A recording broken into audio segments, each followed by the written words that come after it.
Hi friends, ఎట్లున్నారు? బాగున్నారా? నేను బాగున్నా, మీరు బాగున్నారని నా దేవుని కోరుకుంటున్నా friends. Welcome to middle class family అండి. మన వీడియో నచ్చితే ఒక లైక్ చేయండి, షేర్ చేయండి, సబ్స్క్రైబ్ చేయండి ఫ్రెండ్స్.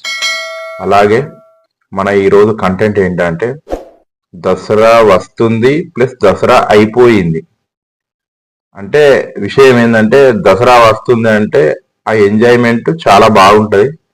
పిల్లలు కూడా హాస్టల్ నుంచి స్కూళ్ళ నుంచి కానీ చాలా మంది ఇండ్లకి వస్తారు. మంచి తల్లిదండ్రులు కూడా మంచి సంబరంగా ఎంజాయ్గా పిల్లలు వచ్చిందని అన్ని పిండి వంటలు చేస్తారు, కొత్త కొత్త బట్టలు కొంటారు. మగ పిల్లలకు డ్రెస్సులు కానీ ఆడపిల్లలకు గాజులు అన్నిగా దసరాకు ఎంజాయ్ చేసే సామాన్లు ఏమేమి ఉంటాయో అన్ని కొంటారు.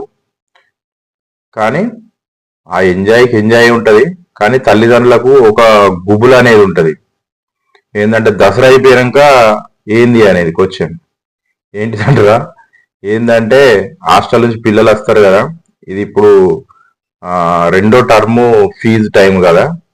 ఈ 3 టర్ములు ఉంటాయి ఫీజులు ఎవరైనా కట్టుకోవడానికి.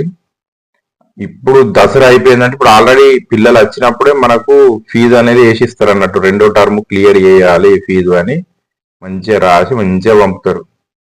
ఇక అది చూసినప్పుడు గుబులు పట్టుకుంటుంది తల్లిదండ్రులకు.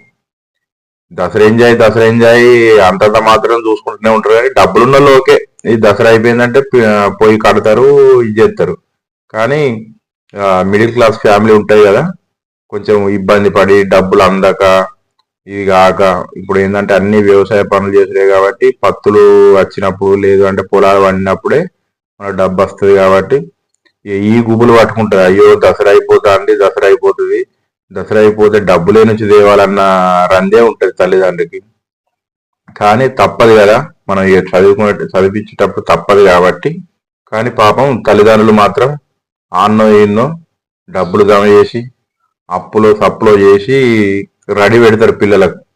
ఎందుకంటే పిల్లలు ఇబ్బంది పడద్దు కదా, మళ్ళా కాలేజీ కానీ స్కూల్కి పోయినాక వాళ్ళు కూడా ఏంటంటే డబ్బులు ఏంది లోపలికి ఎలో చేయరు, ప్లస్ మళ్ళీ ఫోన్లు చేస్తారు వాళ్ళని అందరి పిల్లల ముంగట పిల్లలను అడుగుతారు కాబట్టి పిల్లలు కూడా ఇబ్బంది పడతారు కాబట్టి దానికోసమైనా కానీ ఇక తల్లిదండ్రులు కష్టపడి ఆన్నో ఇన్నో తీసుకొచ్చి రెడీ చేసి పెట్టుకుంటారు.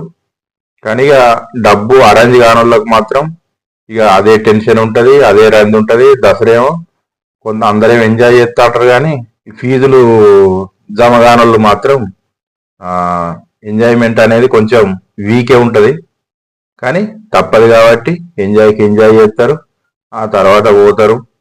డబ్బులు అయితేనేమో పట్టుకొని పోతారు, లేదంటే మెల్లగా మళ్ళీ ఆడిపోయి కాలేజీ కాడికో స్కూల్ కాడికి పోయి మెల్లగా అదో ఇదో చెప్పి మళ్ళీ దీపాలకు అదో ఇప్పుడు కడతానని మెల్లగా ఇది చేసి మెల్లగా పిల్లల్ని అక్కడ దింపేస్తారు ఫ్రెండ్స్. ఇట్లుంటుంది దసరా పండుగ మనకి. ఎందుకంటే తెలంగాణలో దసరా పండుగ పెద్ద పండుగ కాబట్టి ఇట్లా ఎంజాయ్మెంట్ ఉంటుంది, ఇట్లా కష్టాలు కూడా ఉంటాయి తల్లిదండ్రులకు. పిల్లలకి ఏం తెలియదు కదా, వాళ్ళ ఎంజాయ్మెంట్ వాళ్ళు ఉంటారు, ఓకే, వాళ్ళ వరకు మాత్రం.